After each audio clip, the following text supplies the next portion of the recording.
हमारी आज की कहानी शहर से दूर एक वीरान सी जगह से शुरू होती है। एक बड़ी सी गाड़ी तेजी से आगे बढ़ रही थी जिसे जिम नाम का लड़का चला रहा था। जिम के साथ ही उसकी लवर मैंडी भी बैठी थी। टोपी वाले लड़के का नाम विनी था जो लगातार मैंडी की छातियों की वीडियो बना रहा था। इन तीनों के अलावा गाड़ी में एक और जोड़ा भी था और वो दोनों एक दूसरे का पानी निकालने में लगे हुए थे। ये पांचों दोस्त वीकेंड मनाने दूसरे शहर जा रहे थे और इनकी गाड़ी तेजी से दौड़ रही थी। मैंडी की गोल गोल छातियां देखकर जिम का गन्ना खड़ा हो चुका था। उसका पूरा ध्यान मैंडी की छातियों पर था और तभी गाड़ी एक लड़के से टकराती है। इस टक्कर से सभी दोस्त डर गए थे। वो जल्दी जल्दी बाहर निकलकर जख्मी लड़के को देखने लगे। सैम और सारा भी अपना अपना पानी निकालकर बाहर आ चुके थे। किसी को कुछ समझ नहीं आ रहा था कि लड़का कहां से आया और गाड़ी से कैसे टकराया। सभी को लग रहा था कि लड़का मारा गया। जिम लाश को गाड़ी में रखना चाहता था ताकि खाली जगह देखकर लाश को दफन किया जा सके, लेकिन उसके दोस्त उसकी बात नहीं मानते। आखिर में सभी दोस्त लाश को गाड़ी के ऊपर रखकर फिर से आगे बढ़ने लगते हैं। थोड़ी ही देर बाद रात हो गई। जिम की गाड़ी एक सुनसान जगह पर खराब हो चुकी थी जिसके कारण सभी दोस्त परेशान थे। इस वीरान सी जगह पर किसी का फोन भी काम नहीं कर रहा था। इसी दौरान उन्हें पता चलता है कि लड़के की लाश भी कहीं गिर चुकी है, जिसके कारण वो और परेशान हो जाते हैं। अब तीनों लड़कों ने लाश को ढूंढने का फैसला कर लिया, जबकि लड़कियां रात बिताने के लिए कोई जगह ढूंढने लगी थी। दोनों लड़कियां धीरे धीरे आगे बढ़ रही थी और जल्दी ही एक केबिन तक पहुंच जाती है। केबिन से जब एक आदमी निकलता है तो उसे देखकर लड़कियां जोर से चिल्लाती है। लड़के उनसे कुछ ही दूर थे और वो उनकी चीख सुन लेते हैं। जिम को लगा कि लड़कियां एक दूसरे की गुफा में हाथ डाल रही होगी, लेकिन सैम को पता था कि दोनों लड़कियां बड़े बड़े गन्ने लेकर भी नहीं चिल्लाती। जरूर कोई गड़बड़ है। वो सैम और विनी को वहीं छोड़कर लड़कियों की तरफ बढ़ने लगता है। दूसरी तरफ लड़कियां विल नाम के आदमी को देखकर चिल्लाई थी। विल इसी जगह एक केबिन में रहता था और उसे कहानियां सुनाने का बहुत शौक था। वो लड़कियों से बातें करता करता उन्हें एक कहानी सुनाने लगता है जो कुछ इस तरह से है। कई साल पहले एक लड़का एक लड़की के घर आता है। घर में दोनों अकेले ही थे, इसीलिए मौका देखकर लड़के ने अपना गन्ना लड़की की गुफा में डाल दिया। घर के बाहर कोई तीसरा भी था और वो दोनों को चोरी छुपे देख रहा था। कुछ ही देर बाद लड़का अपना पानी निकालकर चला गया।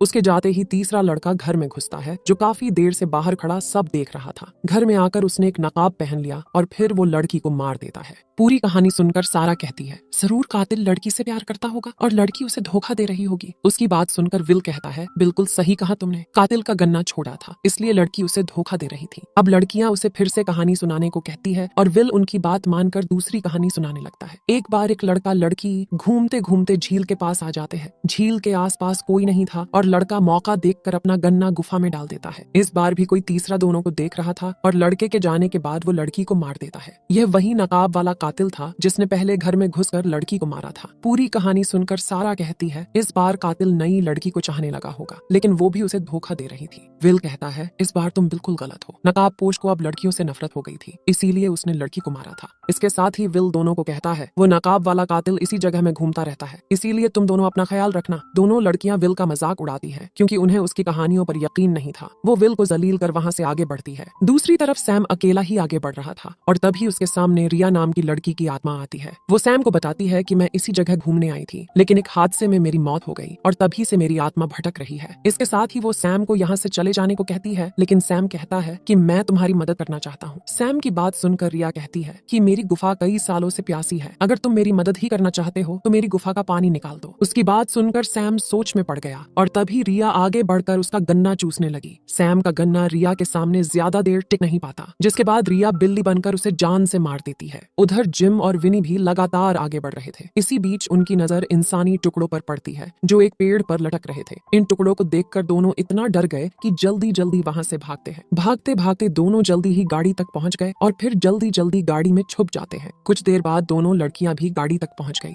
और वो लड़कों से गाड़ी में छुपने का कारण पूछती है। लड़के उन्हें सारी बात बताते हैं कि हमने एक पेड़ पर इंसानी लाश के टुकड़े देखे। उनकी बात सुनकर लड़कियां भी डर गई। उन्हें अब विल की कहानियों पर यकीन होने लगा, इसलिए वो अब विल के केबिन में जाना चाहती थी। थोड़ी ही देर बाद चारों दोस्त एक केबिन में पहुंच गए थे और यह केबिन विल का ही था। सभी दोस्त अब जल्दी जल्दी विल को ढूंढने लगे ताकि उसकी मदद लेकर इस जगह से निकल सके। मगर काफी कोशिशों के बाद भी जब उन्हें विल नहीं मिलता तो जिम बाहर आकर उसे ढूंढने लगा। वो जैसे ही घर से थोड़ा दूर आता है तो एक जले चेहरे वाला उसे जान से मार देता है। उधर घर में अब सिर्फ 3 लोग ही बचे थे, विनी, सारा और तीसरी मैंडी। थोड़ी देर बाद सारा भी बाहर आकर जिम को ढूंढने लगी क्योंकि उसे गए हुए काफी समय हो गया था। इसी बीच विनी और मैंडी मौका देखकर एक दूसरे का पानी निकालने लगे। उधर सारा लगातार आगे बढ़ रही थी और रास्ते में उसे जिम की लाश नजर आती है। लाश देखकर डरी हुई सारा भागने लगी और आगे जाकर उसे एक पुलिस की गाड़ी नजर आती है है। वो जल्दी जल्दी गाड़ी रोककर मदद मांगती है। गाड़ी में अफसर हैरी था। सारा उसे जल्दी जल्दी बताती है कि किसी ने मेरे दोस्त को मार दिया। हैरी का ध्यान उसकी बातों पर कम, लेकिन उसकी बड़ी बड़ी छातियों पर ज्यादा था।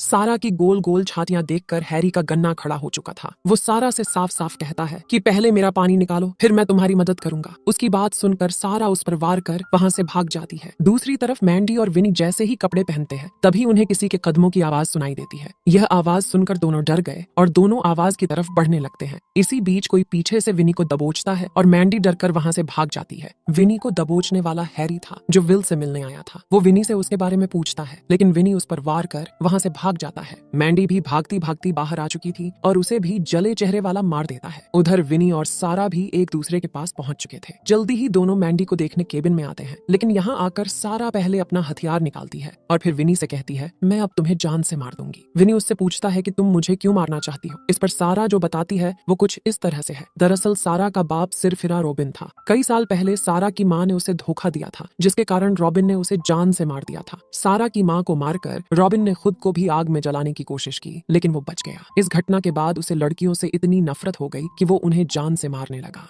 रॉबिन का ख्याल विल रखता था और रॉबिन उसी के केबिन में रहता था। जी हाँ दोस्तों, जले हुए चेहरे वाला सारा का बाप रॉबिन ही था और विल उसी की कहानी लड़कियों को सुना रहा था। वैसे सारा भी अपने बाप की तरह सिरफिरी थी और उसकी सच्चाई जानकर विनी डर गया था। वो भागने की कोशिश करता है, लेकिन तभी रॉबिन भी वहां पहुंच जाता है। रॉबिन उसे मारने ही वाला था, मगर विनी उस पर वार कर दरवाजे की तरफ बढ़ता है। वो भागने के लिए दरवाजा खोलता है तो उसमें से मैंडी की लाश बाहर निकलती है। मैंडी की लाश देखकर विनी बेहद डर गया। वो जल्दी जल्दी दूसरा दरवाजा खोलता है तो उसे जिम की लाश नजर आती है। उधर सारा ने रॉबिन को उठाकर उसे फिर से मशीन पकड़ा दी ताकि वो विनी को मार सके। अब विनी फिर से भागने लगा, जबकि रॉबिन उसके पीछे पीछे था। इसी भागा दौड़ी में मशीन की वायर भी निकल जाती है। उसी पल अफसर हैरी भी यहाँ पहुंच जाता है, जिसे देखकर सारा और रॉबिन बेहद डर गए थे। हैरी बिना मौका दिए रॉबिन पर कई गोलियां चलाता है, जिसके बाद रॉबिन की मौत हो जाती है। अपने पिता की मौत देखकर सारा पूरी तरह से टूट चुकी थी। कुछ ही देर बाद हैरी ने पुलिस टीम को भी बुला लिया। पुलिस ने सारा को पकड़ लिया, लेकिन वो अभी भी विनी को मारना चाहती थी। कहानी के आखिर में विनी अपने घर लौट आया और वो अपनी लवर के साथ खुशी खुशी रहने लगा। हमारी वीडियो देखने के लिए बहुत बहुत धन्यवाद। उम्मीद है कि आपको वीडियो अच्छी लगी हो। अगर आप ऐसी ही वीडियोस के दीवाने हैं तो मेरे चैनल को जरूर सब्सक्राइब करें। मिलते हैं अगली वीडियो में, तब तक के लिए।